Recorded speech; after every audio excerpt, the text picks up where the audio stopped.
Bonjour à toutes et à tous, bienvenue dans cette nouvelle édition de Rencontre. Voilà, l'ancien secrétaire général de l'ONU, Kofi Annan, avait prononcé une phrase très intéressante dans son discours de l'Assemblée générale des Nations Unies le 14 septembre 2001. Il a dit ceci: « Les actes de terrorisme ne peuvent jamais se justifier, quelque raison que l'on puisse faire valoir. » Mais presque 15 ans après, il existe toujours des personnes, en particulier des journalistes, qui cherchent à tout prix à trouver des raisons pour justifier des actes terroristes.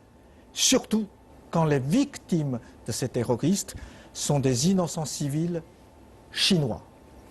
C'est le cas pour l'ancienne correspondante de Nouvelles Obs français en Chine, Ursula Gauthier. Aujourd'hui, nous allons essayer de comprendre avec mes deux invités pourquoi il existe toujours cette sorte de deux poids, deux mesures dans la lutte contre le terrorisme. Mais mes deux invités, d'abord, c'est M.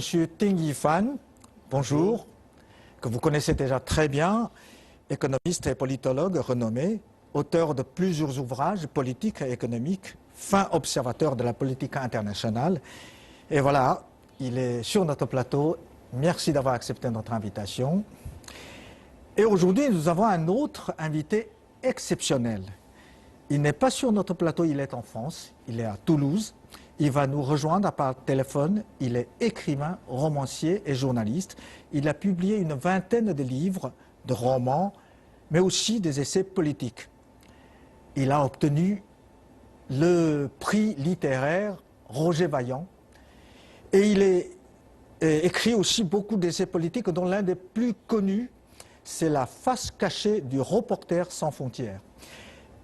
Un livre qui a connu un grand succès, pas par ses ventes, mais par les critiques, par ses révélations et ses analyses très pertinentes. Voilà, aujourd'hui, il est avec nous, il s'appelle Maxime Vivas. Bonjour Maxime. Allô? Bonjour. Bonjour. Bon, merci d'avoir accepté notre invitation pour nous répondre par téléphone et nous avons beaucoup de questions à vous poser. Bon, avant de commencer, nous invitons à nos chers téléspectateurs de regarder ensemble un reportage concernant cette affaire. Le vendredi 13 novembre 2015, les attentats de Paris faisaient 130 victimes et secouaient le monde entier. Aussitôt, la Chine se déclarait profondément choquée et condamnait vigoureusement ces attaques terroristes. Le lendemain 14 novembre, la tour de la Perle orientale de Shanghai était illuminée aux couleurs du drapeau français en hommage aux victimes. Pourtant, quelques jours après, un article paru dans l'hebdomadaire français l'Obs allait choquer profondément l'opinion publique chinoise. La correspondante du journal en Chine, Ursula Gauthier, revenait sur l'assassinat 2 mois plus tôt par des extrémistes ouïghours d'une cinquantaine de mineurs, tous des civils issus de l'ethnie Han et habitant la ville de Baicheng au Xinjiang. Pour la journaliste, la solidarité chinoise après les événements de Paris n'était qu'une tentative de récupération. Selon elle, les événements de Baicheng n'avaient rien à voir avec du terrorisme, mais n'étaient que l'explosion de rage localisée d'un petit groupe d'Ouïghours poussés à bout, probablement pour venger un abus, une injustice, une expropriation. La journaliste française mettait également en doute l'existence du mouvement islamique du Turkestan oriental et rendait responsable de l'attaque la politique des autorités de Beijing. Le gouvernement chinois accusait alors Ursula Gauthier de défendre d'une manière flagrante les actes terroristes et lui demandait de s'excuser auprès des familles des victimes de ces attentats. Devant son refus, les autorités de Beijing décidaient de ne pas lui renouveler sa carte de presse et son visa. Dans un article paru sur le site Le Grand Soir, le journaliste Maxime Vivas a réagi vigoureusement au double standard de certains journalistes français. Selon lui, si Ursula Gauthier avait écrit sur les attentats terroristes de Paris ce qu'elle a écrit sur les attentats au Xinjiang, elle aurait eu à en répondre devant la justice française. Voilà, en Chine, il y a au total 611 journalistes étrangers qui travaillent dans notre capitale. Une seule personne qui n'a pas obtenu la prolongation de visa de travail de presse, c'est Ursula Gauthier. Les autorités chinoises lui reprochent d'avoir défendre d'une manière flagrante les actes terroristes. Donc ma première question est à M. Maxime Vivas. Oui. Oui, récemment vous avez écrit un article intitulé « Pourquoi Ursula Gauthier de l'Obs a dû quitter la Chine et pourquoi on s'en fout ». L'article a connu un très grand succès, beaucoup d'internautes ont exprimé leur soutien à votre point de vue et j'ai remarqué une phrase très sévère mais très juste. Vous avez écrit « Si Ursula Gauthier avait écrit sur les attentats terroristes de Paris ce qu'elle a écrit sur les attentats au Xinjiang, elle aurait eu à en répondre devant la justice française. » Alors expliquez-nous pourquoi. Mais c'est ce qui s'est passé chez nous. Et il y a eu de grandes manifestations partout en France le 11 janvier 2015, après l'attentat contre le journal Charlie Hebdo. Oui. Et les gens dans la rue avaient des pancartes, des badges qui disaient « Je suis Charlie ». Oui. Et d'ailleurs, au passage, je connaissais plusieurs des journalistes qui ont été tués dans ces attentats. Et puis, non, je suis Charlie. C'était difficile de ne pas dire je suis Charlie en France à ce moment-là. Un enfant de 8 ans, 8 ans, a été conduit au commissariat pour ne pas avoir voulu être Charlie. Oui. Et puis, il avait parlé aussi Un de enfant de terroristes. 8 ans, imaginez. 8 ans, oui, 8 ans, c'est petit, 4 fois 2, 8 ans. Et donc, il avait parlé aussi de terroristes, puis on s'est rendu compte qu'il ne savait même pas ce que voulait dire le mot terroriste. Un autre exemple, un basketteur professionnel a été mis à la porte de son club sportif pour un message privé qu'il avait repris sur le réseau social Twitter, où il disait « Je ne suis pas Charlie, je suis Ahmed, le policier mort ». Ahmed, qui est un policier qui avait été tué le même jour par les terroristes extrémistes musulmans. Oui. Le mensuel Le Monde diplomatique de janvier 2015 a signalé que la répression va de l'inculpation de jeunes pour des dessins. Des jeunes ont été inculpés pour des dessins qu'ils ont faits, et jusqu'à la condamnation à 6 mois de prison ferme d'un déficient mental, d'un handicapé mental. 6 mois de prison ferme. Et un homme de 28 ans qui avait crié aux policiers « Ils ont tué Charlie, mais moi j'ai bien rigolé », a été condamné à 6 mois de prison ferme. Oui. Et le grand quotidien Ouest France du 14 janvier 2015 nous a appris aussi que plus de 50 procédures pour apologie du terrorisme ont été ouvertes en France après l'attentat de Charlie Hebdo. Alors vous voyez, si en mois de janvier 2015, Ursula Gauthier avait écrit sur ces attentats en France ce qu'elle a écrit sur les attentats en Chine, elle aurait été inculpée. Mais aucun journaliste en France n'a écrit des choses pareilles. Oui, c'est-à-dire l'apologie du terrorisme, c'est dans la loi française, il sera puni par la loi. Il y a à la fois la loi française et puis il y a aussi maintenant l'état d'urgence. Voilà, qui a été décrété par le gouvernement.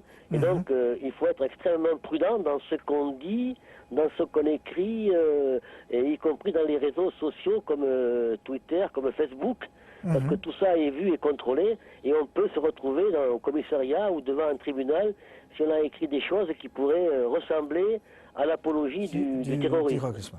Voilà. Teng Yifan, la Chine vient de décréter aussi une loi antiterrorisme.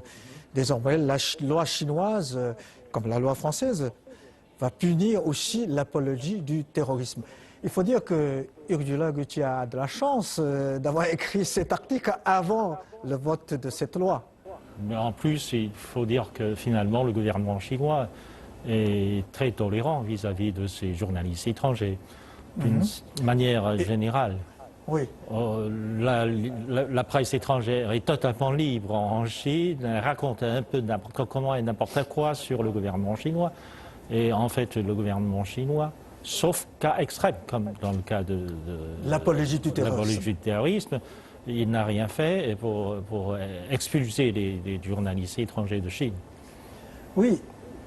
Alors, je reviens vers vous, Monsieur Vivas, mais là, c'est une question de l'apologie du terrorisme. Mais quand Madame Gauthier est interviewée par une émission française, le Petit Journal de Canal+, le 4 janvier, c'est-à-dire après avoir quitté la Chine, alors sur la question que la Chine vous reproche, Madame Gauthier a cette réponse incroyable et il dit il me reproche de parler librement.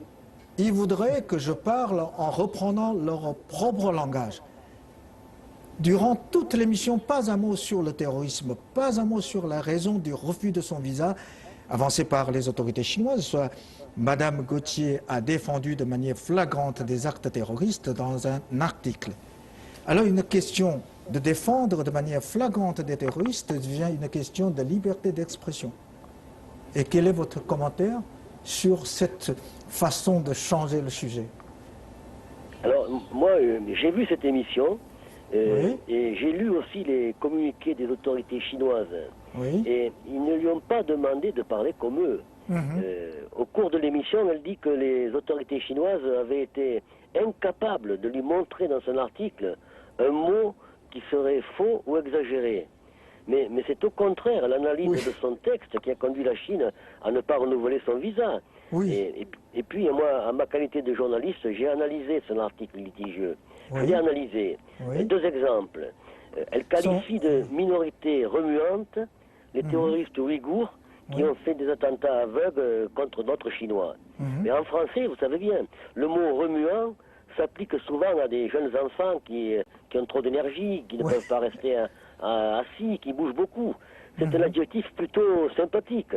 Ouais, Et de plus, vous l'avez dit, Ursula Gauthier emploie 17 fois les mots terroriste ou terrorisme dans son article, mais elle les met toujours entre guillemets. Alors, quand on met un mot entre guillemets, vous le savez, puisque vous parlez bien le français, c'est pour préciser que ce n'est pas le mot qu'on aurait choisi, que ce sont d'autres personnes qui parlent de terrorisme, mais ce n'est pas l'auteur de l'article. Alors, ce refus de qualifier de terrorisme les crimes contre des innocents est difficile à accepter pour un Chinois, dites-vous, mais c'est aussi difficile pour un Français de bonne foi, pour un journaliste qui recherche la vérité. Ursula Gauthier a dit aussi à son retour en France qu'elle n'avait pas soutenu les attentats ni le terrorisme. C'est vrai, elle ne pouvait quand même pas dire vive les assassins innocents, elle ne pouvait pas. Mais elle n'a pas eu un mot de compassion, elle n'a pas eu un mot de pitié pour les victimes. Voyez-vous, le philosophe français Jean-Paul Sartre disait que le silence est un moment du langage et que celui qui se tait sur un sujet exprime une opinion.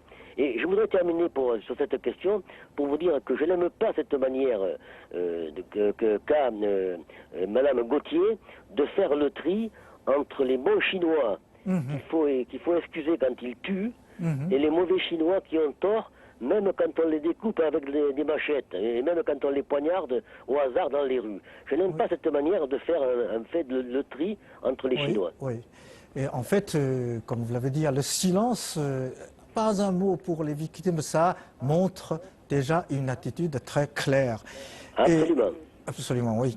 Alors, Ting Fan, dans la réponse de Madame Gauthier, il a dit, il voulait que la Chine voulait qu'elle reprenne leur langage, etc. Mais c'est assez quand même extraordinaire. Elle a travaillé 10 ans en Chine, librement. Au moment, je ne crois que le gouvernement chinois ne puisse obliger un journaliste étranger à reprendre le langage officiel du gouvernement chinois. Et ce n'a jamais été le cas. En plus, tout le monde comprend que c'est contre-productif si on force un journaliste étranger à parler avec le langage d'un gouvernement étranger. C'est tellement évident qu'elle ose dire ce genre de grossièreté à l'égard du gouvernement chinois, comme si les Chinois ou les dirigeants chinois sont imbéciles. Et la manière dont elle analyse l'événement en Chine ou les attentats terroristes en Chine reflète une espèce d'arrogance, comme si elle était Dieu. Elle pouvait juger, elle pouvait dire que les Chinois, les Han sont mauvais et que les Ouïghours sont meilleurs que les Han. irrationnel et complètement déraisonnable de la part d'une journaliste étrangère. Oui. Oui, c'est Oui. comme si, prenons le cas à l'inverse, si un journaliste chinois basé à Paris, écrivait à propos des attentats des terroristes, disons corses, ou basques, ou bretons, etc., disons que oui, les bretons sont les combattants vaillants et que les autres Français sont des mauvais gars, quelle serait la réaction du public français et du gouvernement français? Hein? C'est quelles seront les réactions alors? Oui. Ouais. Oui, je ne veux pas interrompre M. Ding Yifang, mais je voudrais juste approuver ce qu'il vient de dire, qui est très juste. Et si vous voulez, ce qui était tout à fait désolant dans le discours de Mme Gauthier, c'est qu'en fait, elle jette la suspicion sur tous ses collègues qui sont restés en Chine. Oui. Parce que si on est expulsé parce qu'on ne veut pas répéter tout ce que dit le gouvernement, ça veut dire qu'il y a 600 journalistes étrangers Qui répètent ce que dit le gouvernement. Qui répètent ce que dit le gouvernement. C'est complètement ridicule.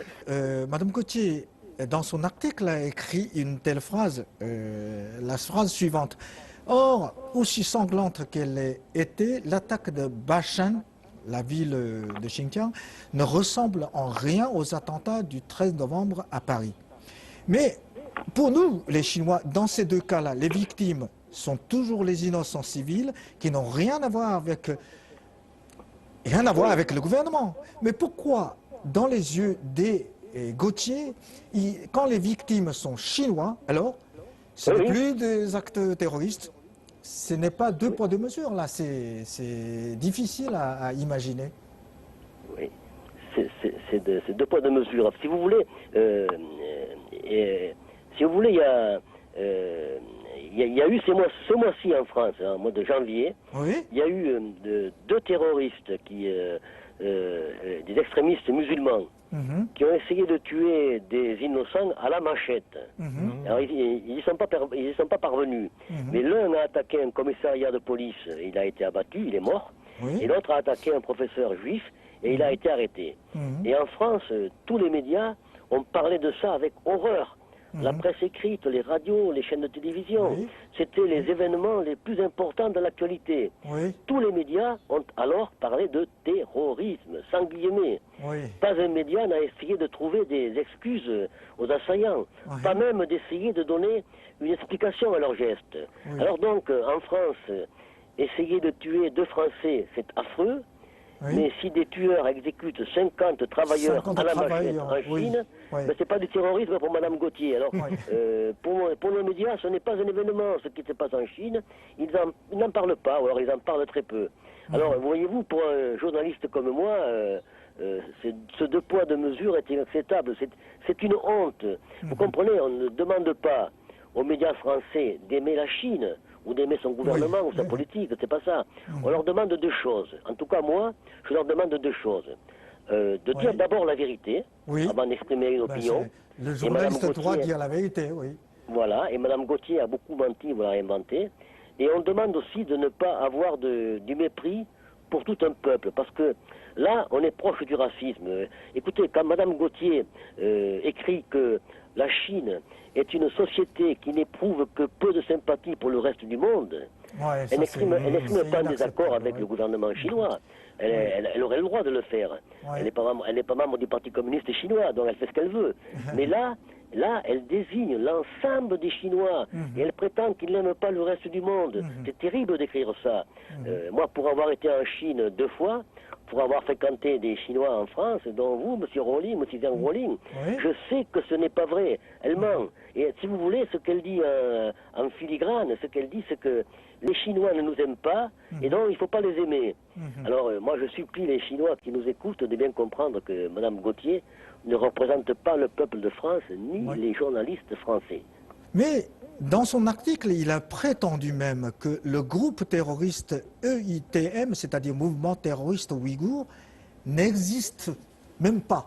Il a dit, elle a écrit dans son article paru dans le 18 septembre, mais en réalité, sur la liste de l'ONU, des États-Unis même, de la Chine, bien évidemment, de Kazakhstan et bien d'autres pays, ce groupe est sur la liste, est un groupe terroriste. Mais comment ose-t-on mentir à tel point à ses lecteurs? C'est ce que nous ne pouvons pas imaginer. Écoutez, moi, dans son article, exactement, Ursula Gauthier dit que les États-Unis avaient mis ETIM, ce groupe sur la liste des groupes terroristes qu'il a enlevé. Et donc pour elle, ETIM n'est plus un groupe terroriste. C'est ce qu'elle dit. Oui. Et ce sont les Chinois qui disent que ETIM est un groupe terroriste, mais ce sont que les Chinois. Et elle dit en gros, elle dit c'est pas vrai. Eh bien, il se trouve que le lendemain de la parution de mon article, Oui. un lecteur m'a écrit pour me donner un lien internet pour me prouver qu'elle mentait encore une fois. Ouais. Et je suis allé, grâce à lui, sur le site de l'ONU. Et l'ONU, vous le savez, représente plus de 190 pays dans le monde. Hein. Oui. Et ETIM figure toujours sur la liste officielle des organisations reconnues terroristes par l'ONU. Alors, moi, je ne demande pas à ceux qui m'écoutent de juger sur ma bonne foi ou de me croire. Il suffit d'aller voir, allez-y, c'est très facile, allez voir sur le site de l'ONU et vous verrez que ETIM figure toujours sur la liste des groupes terroristes. Alors, ils verront comme ça que Mme Gauthier a encore menti. Et pourquoi Mme Gauthier a-t-elle menti? Bien parce qu'il lui fallait persuader ses lecteurs qu'il n'y a pas de terrorisme ouïghour et qu'il y a simplement, comme elle a écrit, des mouvements spontanés de colère qui poussent à tuer place Tiananmen à Pékin ou dans un commissariat à Pékin ou à la gare de Kunming ou à la gare ou dans la mine de Beijing. Et voilà. Et donc, pour moi et pour tout individu qui raisonne sans parti pris, quand des innocents, des policiers, des passants, des voyageurs, des mineurs sont tués au hasard, les assassins sont des terroristes. Oui. Mais les lecteurs du journal où Mme Gauthier a écrit le comprennent bien parce que vous l'avez évoqué, mais ils ont été très très très nombreux à faire des commentaires sur son article. Oui. Et la plupart me donnent raison. D'ailleurs, sur les réseaux Internet en France, partout où mon article a été repris, et il a été repris sur beaucoup de sites, partout les internautes me donnent raison. Voilà.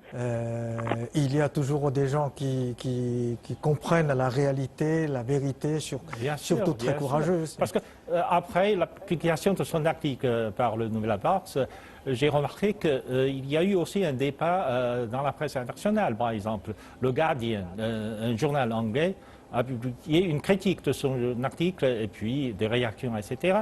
Il y a beaucoup de réactions des internautes à l'issue de son article en anglais, bien sûr. Il y en a beaucoup qui disent que finalement, il faut l'emmener, Mme Gauthier, devant les familles des victimes. Voilà.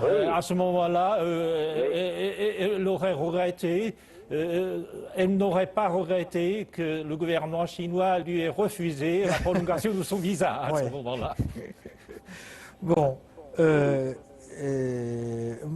Monsieur Vivas, alors, dans la lutte ou même la guerre contre le terrorisme, la coopération et la coordination entre les États sont évidemment nécessaires. Parce que le terrorisme maintenant, non seulement, on peut dire internationalisé, même mondialisé, donc la lutte contre le terrorisme devait être internationale aussi.